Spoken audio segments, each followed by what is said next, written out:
What is one's goal in trusting in God? Must one trust that his desires will be fulfilled, or is it enough to anticipate doubtful outcomes? Certainty versus doubt and trust. Or should one merely rely on God to do what is right in his eyes?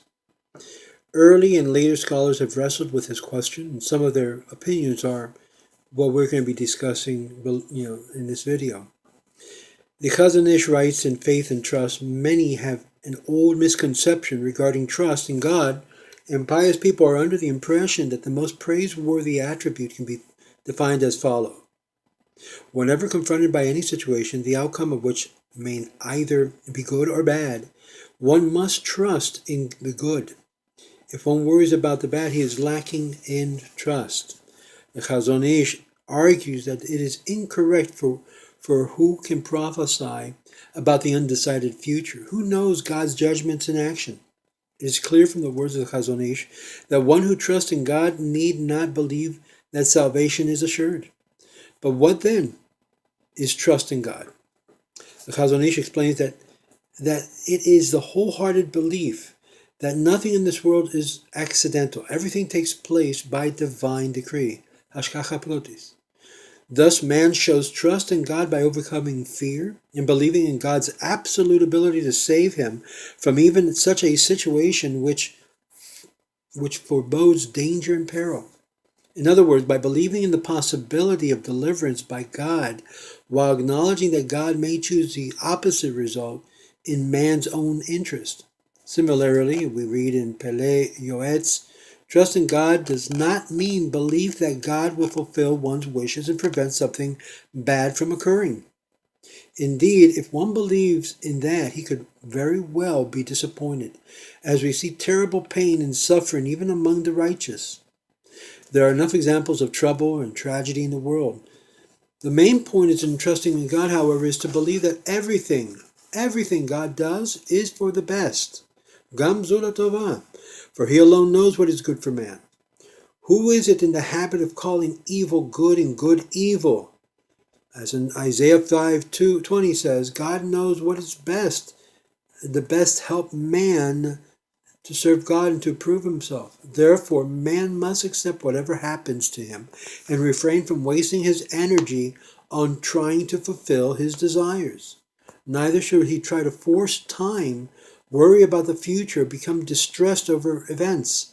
Rather, let him believe totally in God's unlimited ability, and nothing can prevent him from doing what he knows is for man's good. Let's take a look at the approach of the Madregas Ha'adam, which was by a student of Rabbi Yisrael Salanter. This approach claims that man need not resort to his own effort to attain that which is decreed by God to be his own lot anyway. It is based on the Gaon of Vilna's interpretation of Proverbs 3 verse 5. Trust in God with all of your heart and do not rely on your own understanding. In all thy ways acknowledge him, and he shall guide your path. It also draws on the Ramban's statement on Vayikra, Leviticus 26:11, that in fact that man should not resort to medicines, but that it is merely a fact of customary to do so. Rabbi Yosef supports his thesis by stating, one who really trusts in God fully believes that he will receive his sustenance even when it seems impossible. He is indeed certain that his needs will be taken care of, and he will lack nothing. To illustrate this, Rabbi Yosef tells a story about a man who, lacking a candle at night, had trust that God would help him find one, and indeed another man provided him with a candle. The earlier authorities, which was the approach of Rambam's son, Rabbi Avraham, in his Sefer in HaMaspik, expressed the duty to trust in God consists only of hoping, waiting, and longing for his goodness. It does not imply expectation of a certain salvation unless it has been preceded by a heavenly promise of deliverance. Since trust suggests certainty, the term would be most appropriate where assurance had indeed been given. However, one is considered to have trust while merely hoping, waiting, and longing. To elaborate on this approach, let's quote some segments of the Hamaspi. Levels of trust in God for the faithful. Level 1. Person who hopes and waits for God to fulfill his wishes relies on God's mercy while at the same time worrying that his own inadequacies may render him undeserving of them.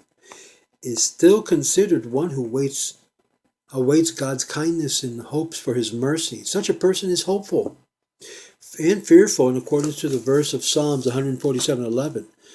The Lord wants those who fear him and those who hope for his kindness. On one hand, he's afraid of being punished, while on the other, he trusts in God's mercy and hopes in his goodness. Level 2, according to Rabbi Abraham, the son of the Rambam. This is someone who does not merely wait for God's mercy, but prays to God to fulfill his wishes. Such a person is referred to as one who seeks God, who wishes to be near to him or calls to God. Hamaspi carefully refrains from using the term trust in reference to the above two levels because he is of the opinion that trust implies certainty. Therefore, these two types of believers, however, hope that perhaps God will help them. There's a level 3. One who is on this level does not doubt that God will meet his request. He is one who takes refuge in God and trusts in him. This level of trust may be attained only through prophecy, such as the revelation of Abraham about the birth of Yitzhak, or Moshe conveying God's promise of redemption to the slaves in Egypt. Every religious person is obligated to conduct his life in accordance with the two levels of hoping and longing for God's salvation. On the third level, however, it is expected only of the righteous who have attained perfection and have experienced a prophetic revelation. Level 4, this applies to one who trusts in God absolutely, whether it will result in fulfilling his wishes or not. Hamaspi must consider this to be the highest level of trust in God because he lists in the last, he listed as its last level. As he explains elsewhere, since trusting God involves one's innermost feelings, unless one is truly able to accept bad as being really good, he must not attempt to go to these higher levels of trust, since it's virtually impossible to divest oneself of the wish of self-embetterment. It would require getting rid of all the expectations and desires, says the Hamaspi.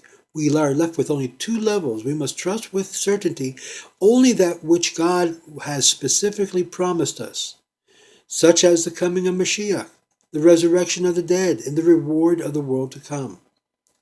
These two areas we can trust fully. It is interesting to note that the Chazon Ish and the Pele Yoetz agree with the Hamaspi's definition of trust. Although they had not had access to that book, nevertheless, without a prophetic revelation, it is impossible to trust that everything will turn out for good, or that one will certainly obtain something, or that this will happen or that will happen. Rabbeinu Yonah, 1 hour of spiritual bliss in the world to come is better than the entire life of the world, he states in Pirkei Avot 4:22. Since our main reward is being saved for the world to come, the righteous have no guarantee of a good life in this world. Rather, God reproves them for their own benefits now, in order to purify them of sin and prepare them for the full reward which awaits them in the world to come. Therefore, when one trusts in God will do good to him, yet he meets up with many trials and tribulations, he must strengthen himself with strength to believe in God. This will yield him a much greater reward in the world to come. Man must trust in hope, yearn for God's goodness, kindness, and mercy. He will act kindly towards him despite man's sin, hoping that while remaining uncertain about his outcome. It is clear by the Rabbeinu Yonah's approach that man has no right to expect deliverance. Trust in someone is reliance on that person to do what is right and proper. In that matter, concerning which one is trusting in him, according to the understanding of that person, for the benefit of one's trust in God in the same way that one should trust in God.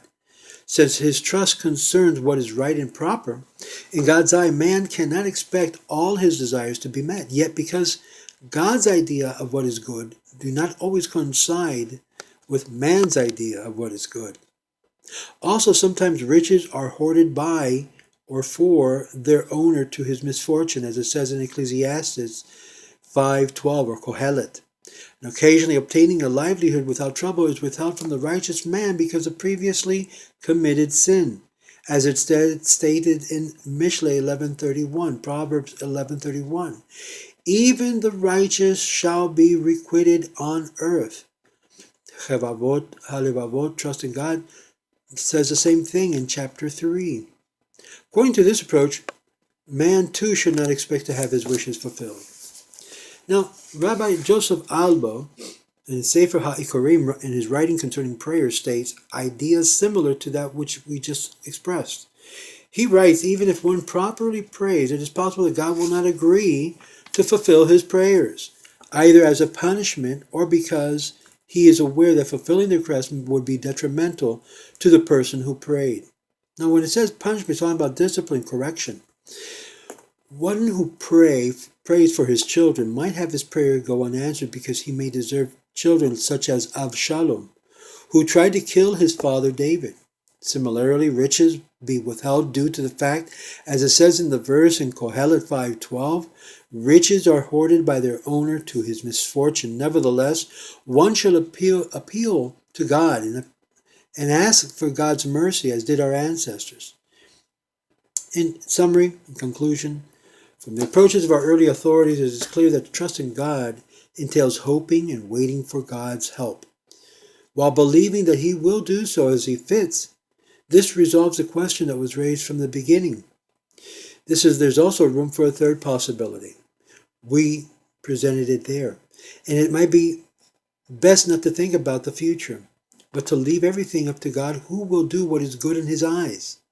After all, this is God's world, God's universe, God's rulership. However, we mentioned already that according to Hamaspik, such a high level of trust in God is really beyond most mortals, who desire what they believe is good for them. We're going to discuss later that to please God, whether it is sufficient merely to hope for an equal chance of success, or if our hope should be that God tilt the chances for success in our favor. We'll look at that in our next video. Shalom, shalom, and may you have a Shabbat Shalom.